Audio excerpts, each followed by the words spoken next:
Welcome to the Shepherd's Pie, a slice of hope to raise faithful kids, where we focus on topics that impact young people today. I'm Antony Barone Kolenc. I'm a father of 5 who served in the Air Force for 21 years. I'm now a law professor and a columnist for Practical Homeschooling magazine. I'm also the author of The Harwood Mysteries, an inspirational medieval fiction series for kids aged 10 and up. Here on the Shepherd's Pie, we want to inform, inspire, and help you raise happy, healthy, faithful kids, whether you're a parent, a grandparent, a pastor, anyone. In today's episode, we talk about discussing with teens the issue of gender roles, and more particularly, the role of women. My guest is Jess Corban, a Christian author whose series, Naday Rising, from Tyndale House Publishers, explores the delicate issue of what it means to be men and women, and it explores it in the setting of a dystopian future society where women have gentled their men. And in the entertainment review segment of the show, I review the Christian movie Redeeming Love.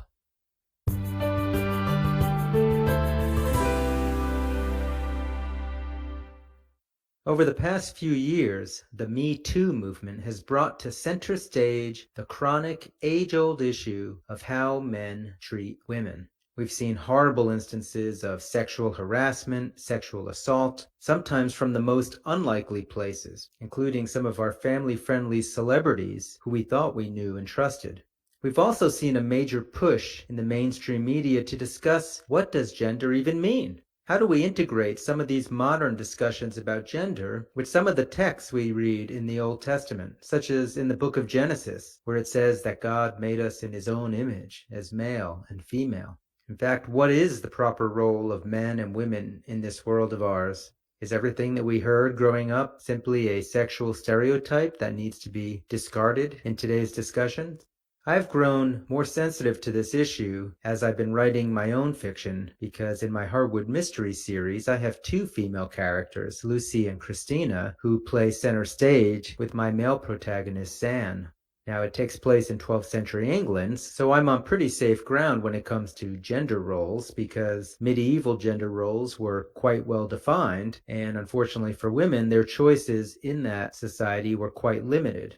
But I have Lucy and Christina, who I, as a man, am writing into various situations, putting words in their mouth, all the while realizing that these girls are serving as potential role models for some of my female teen readers. Lucy often sees the world through heaven's eyes, while Christina is much more worldly, yet there's so much more to both of them than just their outward beauty, even though that might be what many in medieval society would see when they looked at them.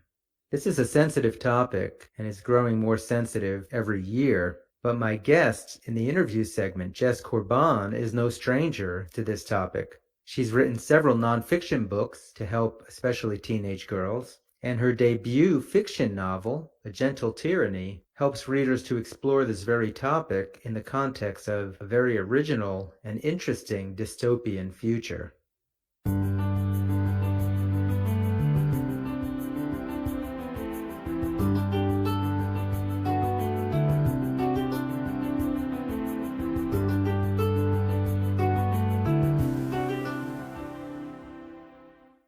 I'm here today with Jess Corban, a Christian author of 12 nonfiction books, which she wrote under various pseudonyms, as well as several fiction novels, including her Naday Rising series, which we'll be discussing today. She graduated college with a degree in communications. She lives with her husband and her 2 daughters in the Sierra Nevada mountains of California. And her novel, A Brutal Justice, is the second novel in her Naday Rising series. Jess, so nice to have you on the show today. Thanks so much for having me, Tony. I'm excited. So you have an interesting background here in that before you ever started writing fiction, 12 nonfiction books. That's a lot of nonfiction. How did that come about? Yeah, that's a long story. I mean, it started with a chance job at a publishing company and started as an editorial assistant, and have always loved writing, even in grade school and high school, loved writing into college. So it really is a dream come true to be able to write. But the nonfiction books were really out of a passion to see teen and college age girls thrive. I've written a number of books on guys and relationships and beauty and body image and all of those. And the fiction series is really a passion project that I didn't see coming. So you're writing, even in your nonfiction books, it does sound like you're focused on some of the same issues and themes that you take up in the Naday series. Why the pseudonyms? Are they Christian books? Are they written from a non-Christian Sure. perspective? Yeah. So in nonfiction, I write under my given name, Jessie Manassian. I have a website called lifeloveandgod.com for teen and college age girls. The pseudonym is partly because, when you're changing genres, you want your readers to know what to expect. So it is very different. The fiction series is very different from what I've written before. And then part of it was, we were hoping this series would cross over into the general market as well. And so just wanting to really create a distinction there. And also, who doesn't love a pseudonym? A pen name is kind of an author's dream, right? Yeah, I tried it once. Since I didn't like my last name, Kolenc, I tried just my first and middle name, Antony Barone. And it just got so awkward after a while. I was like, why am I even doing this? So I ditched it and just went with Tony Kolenc. All right, so you clearly focus especially on teen girls and issues related to that. And somehow this carries into your Naday series. Tell us a little bit, what is the Naday series? Naday Rising series started with a question. I was just hearing such an influx of news stories, crimes against women, the Me Too movement. It was just very overwhelming. One, as a woman, two, as a parent of two now teen daughters, and as someone who works with teen girls on a regular basis. My heart was just breaking over it. And one day I was just wondering, what if we could do something about it? What would we do? What could we do? And that's how the series was born, was how far would women go to ensure their own safety? And so it tackles questions of, do the ends justify the means? And I don't want to give away any spoilers in this story, but women create a world where men are gentled and they are safe, but at what cost? So it's kind of how it all started. It wasn't me coming to this fiction project of, I have some moral ultimatums that I want to give, and so I'm going to write a fiction story about it. It was much more, began with this question. And I wanted the themes to sort of rise to the surface naturally. So it's not a preachy book. It's not, these are the things that you need to learn. It's very different from my nonfiction books. So when you talk about gentling, that reminds me of gentling a wild Mustang, horse to domesticate it. Is the world that they create, is it a fantasy world? Is it on this planet? Is it just our world re-envisioned? Yeah, it's a young adult dystopian, and it is set in a futuristic Central America. There's some license taken with some of the geography, but it's loosely based on the country of Belize and the surrounding areas there. But interestingly, I think most dystopians tend to focus on, the advancements of technology. Whereas Naday, because it was founded by, women who wanted things to be drastically different, they really take a step back technologically. And it's much more, living off the land, being in tune with nature. And so it is in the future, but it also feels a little bit in the past as well. I see. And how many books will be in the Naday Rising series? So A Gentle Tyranny is the first book. A Brutal Justice is actually the completion of the duology. And there is definitely room for some more books there if we have reason to write them in the future. So clearly you're focused on gender issues, dealing with gender stereotypes, what I sometimes might refer to as the battle of the sexes. Is this an important issue for our young people today? And why do you see it that way? Oh, there's so much that we can unpack there. But yes, obviously, since the beginning of creation, we've had, issues of gender equality and men ruling over women, women trying to rule over men, just that constant tug of war. And my hope is that by the end of this series, the big picture theme that shines through is that God designed us to need each other. And that when we work together, when we bring our unique strengths to the table, we can change the world. And that's a message that I don't think young people are hearing enough of. I feel like the pendulum tends to swing one way to another, and right now we're seeing the pendulum swing toward women power. Women need to put men in their place, which isn't helpful either, right? Emasculating men isn't any better than women being dominated by men. I've noticed that Hollywood is really pushing women action heroes like I've never seen. Like every movie now is like a woman action hero. And I think it is tied into a definite intentional desire. It seems like they want women to be more violent or just viewed as more brutal. Yeah, I think there is that element of, because in our culture, strength is viewed as like physical strength and even aggression is viewed as superior. Then for women to be equal, they have to have equal amounts of strength and aggression. I wish that we could get to a place where the unique strengths that women bring to the table were highlighted as equal as well. So, talking about nurturing and skill and balance and all these things that are equally as valuable. So, what age range would you recommend your Nade Rising series for? The series is geared for teens and young adults. The publisher is recommending 13 and up. I have some junior hires who have loved it, and some middle-aged men who have absolutely loved it. So I think it really does span a broad range. I would say anyone who's familiar with the Hunger Games or Divergent, sort of that genre, it kind of similarly spans a lot of different audiences. Especially, it sounds like you're focused on teenage girls as perhaps your main audience for this message. What do you see is going on with our teenage girls today? And then how does this sort of, assist them? I really believe a good story is an incredible tool to learn truth and how to interact with the world and to think about things in new ways in a very gentle way. Through story, you don't even realize that you're understanding yourself better or the world around you better, even as you watch these characters go through their own battles. And Reina, the main character in the story, is wrestling not just with the issue of whether to let men be men, but also she's dealing with not understanding her mom and fighting with her mom all the time. And her mom wants her to be a nurturer, a materno in their society. And she wants to be the Alexia, which is the peacekeeping force. They ride horses and shoot arrows. They're pretty amazing. And so, wrestling with, vocation as women. Is it okay to want to nurture? Is it okay to want to have a career? Some of those things are layered in there.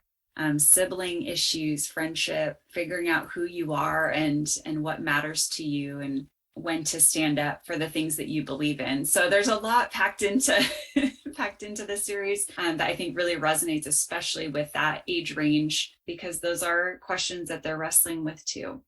And what kind of feedback are you getting from your readers? Are they seeing the theme that you're really focused on, and are they responding to that?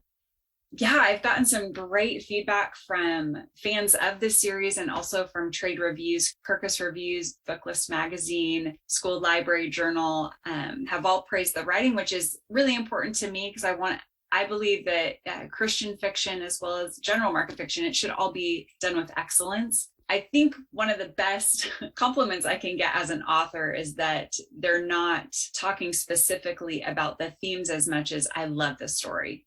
And obviously the issues of gender equality and some of those things, come up more with, I would say, the adult readers who, are noticing that, hey, this is great. This is different than what we're seeing in some of the rest of what our young people are being offered. So you're writing on gender equality issues at the same time as we see a major push to sort of question what is gender. And it seems like your story is sort of focused on the traditional battle of the sexes, male versus female, male domination, this kind of thing. How does kind of this modern movement on gender interact with what you're doing in the story? I mean, does it have a place in the story anywhere?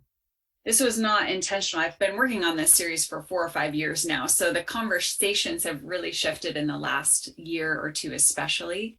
But I have a suspicion that someone loves being a guy or loves being a girl. They're not going to be super interested in changing that, right? There's not as much of a draw to wonder what it would be like to be a man if I love being a woman.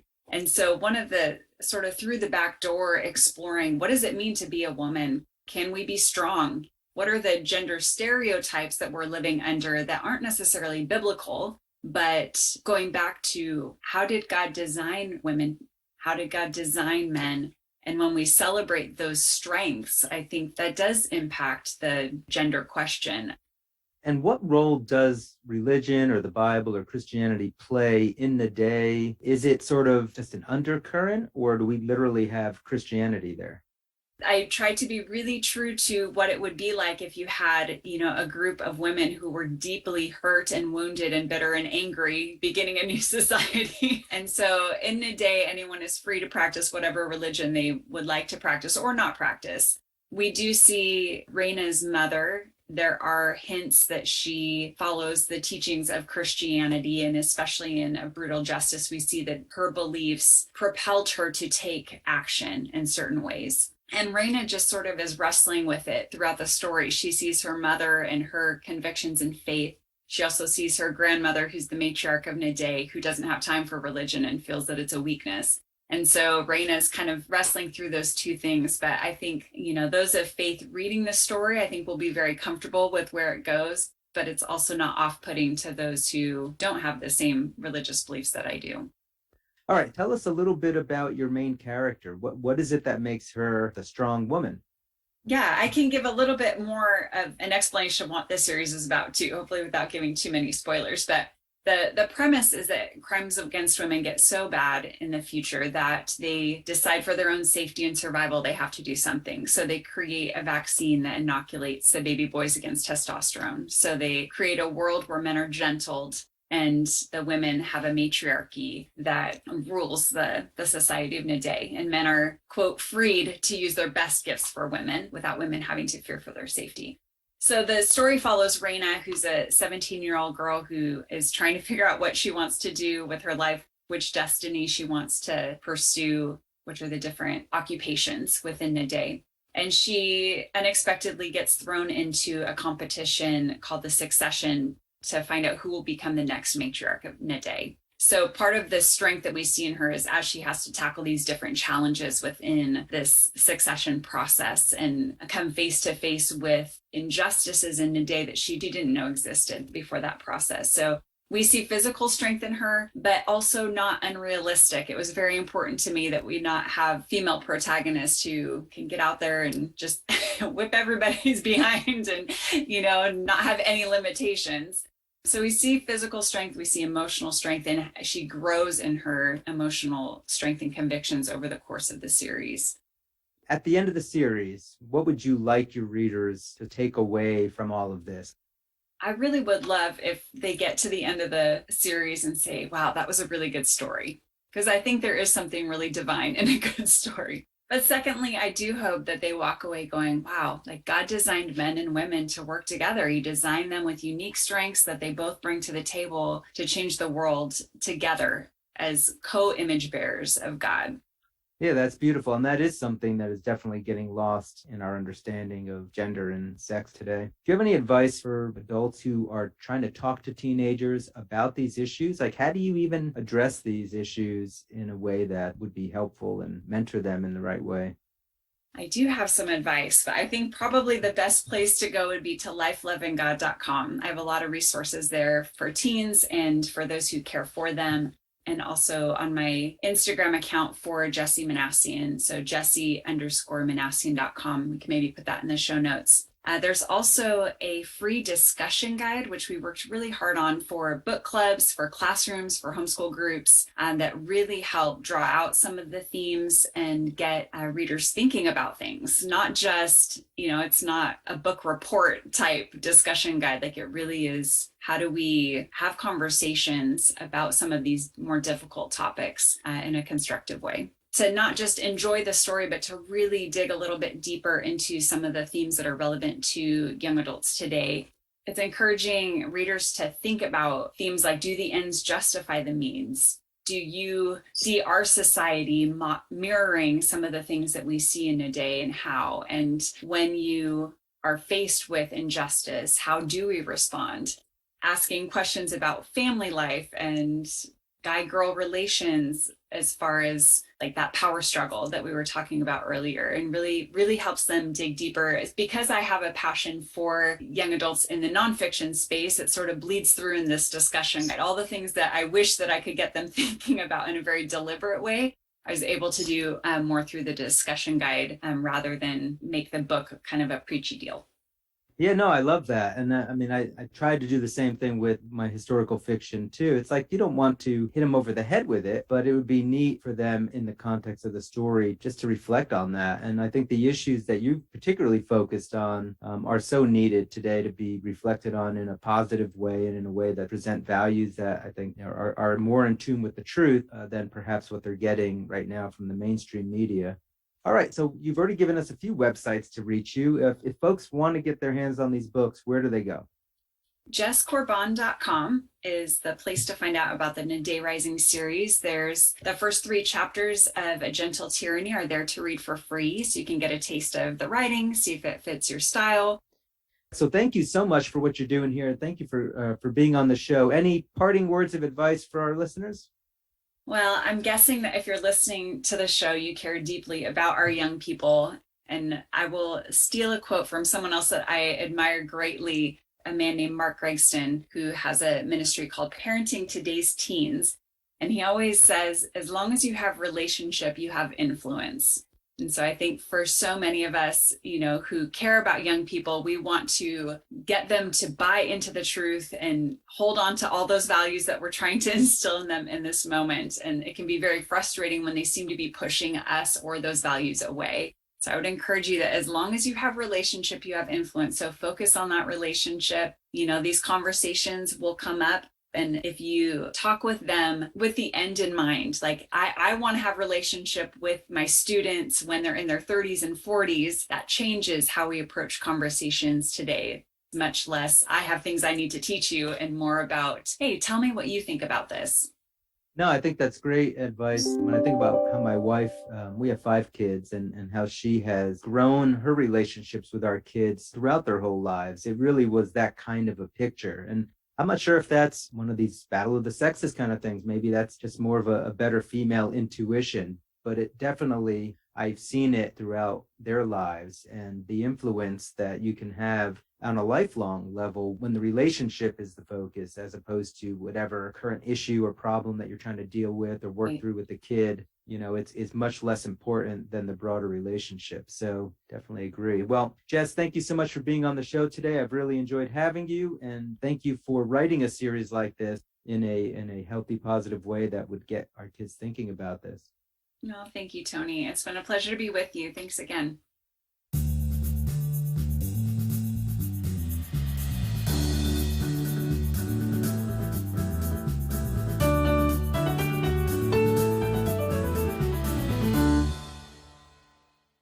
In our entertainment segment today, I review the movie Redeeming Love, put out by Universal in association with Mission Pictures International and a few other companies.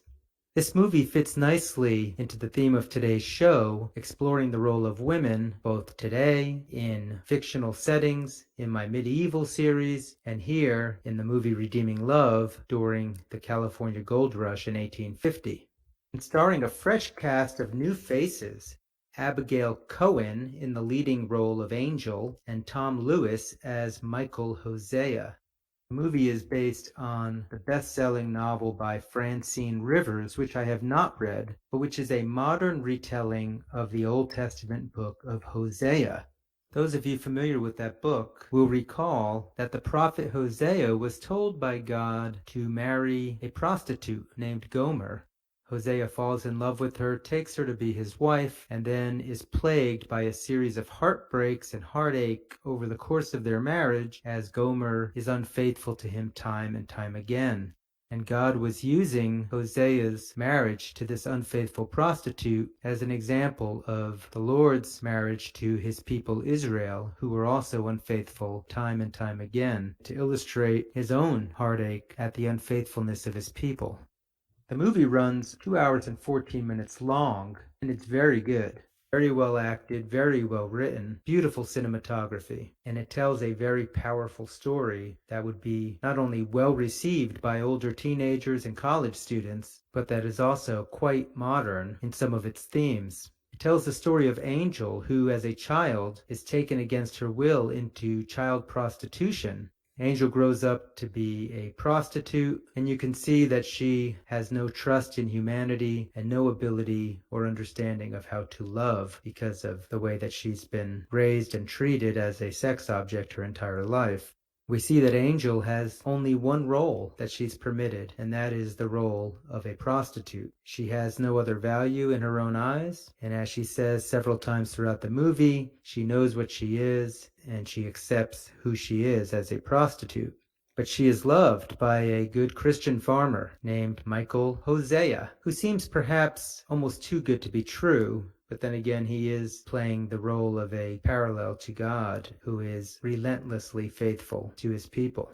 But Michael falls in love with Angel at first sight and wants to take her away from this life and make her a good farmer's wife with whom he can raise a family. The movie's interesting because it does touch on the area of gender roles, not only because of how women seem to be given very few possibilities even in the 1850s in California, and you do leave the movie thinking a little bit about what is Angel's proper role in this world. Clearly, it should be beside the man who loves her and is ready to give himself entirely to her and her happiness. I review the movie on this podcast because I think it would be a great movie for older teenagers and college students to see to help them recognize the beauty of a true loving relationship, a chaste relationship. But be warned, this movie is PG-13 for a reason. It has some surprisingly sexual scenes between Michael and Angel after they are married. Of course, there's no nudity, but it comes as close to nudity as you're probably going to see in any other faith-based movie. For a movie that helps to understand God's love for us and our love for each other as man and woman, I would highly recommend Redeeming Love for adults and older teenagers.